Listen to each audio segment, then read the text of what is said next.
Aren't a lot of places to hide for anyone who has to work outside.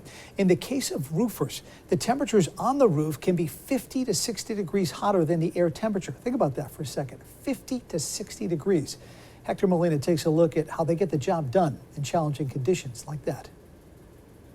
Well, a hot day like this could mean fun in the sun for some people, but not for these guys behind me. Today, we spoke with roofers here in Johnston who told me how they stay cool while still trying to get the job done. Instead of hanging by the pool, it was a day of power tools and solar panels for Mike LaPrade and his roofing crew with United Better Homes.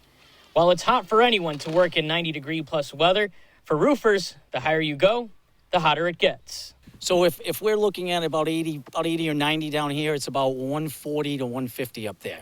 For roofing crews, the preparation for the heat starts well before the workday. Guys, you've got to eat a good meal at night. You've got to hydrate yourself at night. You can't get up in the morning and hydrate and say, oh, I drank a couple of bottles of water.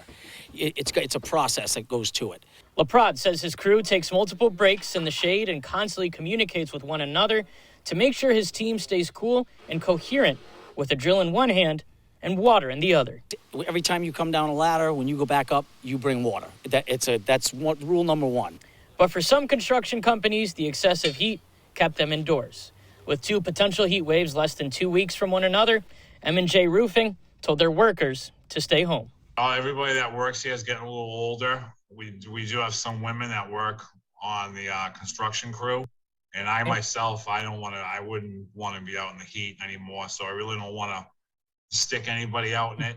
And our ABC6 Storm team is tracking some cooler temperatures on Tuesday, so some relief in sight for these workers working hard outside in the heat.